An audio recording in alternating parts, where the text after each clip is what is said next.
Hey guys, welcome back to my channel. So আজকে আরেকটা নতুন ব্লগে তোমাদের সবাইকে স্বাগত।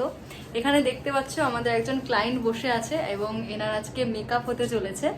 তো তোমাদের সাথে পুরো লুকটা আমরা শেয়ার করব এবং মেকআপ কীভাবে কি করি সবটাই শেয়ার করব। এই হচ্ছে আমাদের দিদি, যার আজকে বিয়ে, কিন্তু আজকে আমরা এনার পার্টি মেকআপ করব। যেহেতু দিদি একদমই সিম্পল লুক চাইছে, তার জন্য পার্টি মেকআপ দেবো আমরা।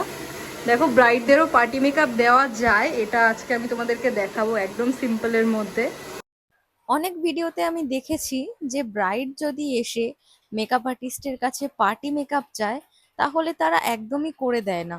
তারা বলে যে ব্রাইডরা নাকি তাদের সাথে একদম 2 নম্বরই করছে, কিন্তু এটা নয়। পার্টি মেকআপ যদি কেউ চায় তাহলে আমি নিশ্চয়ই তাকে পার্টি মেকআপের প্রোডাক্ট দিয়ে সাজাবো।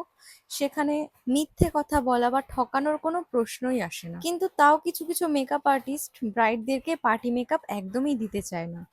আজকে আমার যে ব্রাইড ছিল সে কিন্তু আমার কাছে পার্টি মেকআপই চেয়েছিল এবং আমি তাকে পার্টি মেকআপ দেওয়ার আগে বলেই দিয়েছিলাম পার্টি মেকআপের মধ্যে কিন্তু কলকা আসে না, পার্টি মেকআপের মধ্যে কিন্তু টোপর সেটও আসে না।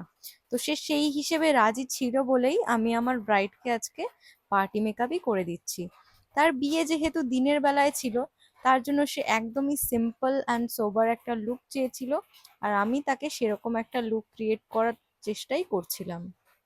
যেহেতু আমার অন্যান্য ব্রাইডদের মতন চড়া মেকআপ অথবা কলকা অথবা টোপর সেট বা গয়না পরানো অথবা ওড়না সেট করার কোনো ব্যাপারই ছিল না, তার জন্য আমার কাজটা কিন্তু একদমই তাড়াতাড়ি হয়ে গেছে। আমি অন্যান্য পার্টি মেকআপ যেভাবে করি এই মেকআপটাও সেভাবেই করেছিলাম। আমার মাথায় ছিল না যে আমি কোনো ব্রাইড করছি। আর কিছু কিছু ক্লায়েন্ট আমাদের এরকমও আসে যারা একদমই কলকা পছন্দ করে না অথবা সেরকম চড়া মেকআপ পছন্দ করে না। তাদের জন্য আমরা কিন্তু এই ধরনের সিম্পল মেকআপই দিয়ে থাকি। টাইম কম থাকার কারণে মেকআপের পুরো প্রসেসটা আমি তোমাদের সাথে শেয়ার করতে পারিনি, কিন্তু কিছু কিছু ক্লিপ আমি তোমাদের সাথে শেয়ার করলাম। সো গাইস, আমাদের মেকআপ কিন্তু কমপ্লিট হয়ে গেছে। এই যে হচ্ছে আমাদের ব্রাইডের ফাইনাল লুক, একদমই সিম্পল, কোনো কিচ্ছু না। এখন দিদি তুমি শাখা পলা পরবে তো করো।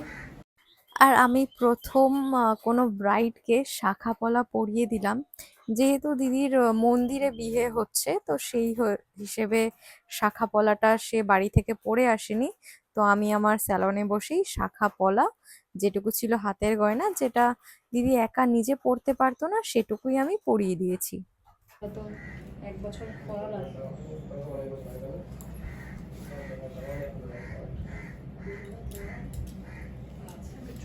দিদির আজকে মেকআপ হলো আমাদের মিস বারবার হেয়ার এন্ড বিউটি জোনের মধ্যে। তো কেমন লাগলো দিদি তোমার কাজ? আমার দারুণ লেগেছে। আমি একটা সিম্পল মেকআপ চেয়েছিলাম, দারুণ সাজিয়েছে, খুব সুন্দর।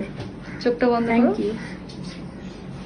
এটা হচ্ছে আমাদের ফাইনাল লুক, তোমরা কমেন্টে জানিও কেমন হয়েছে।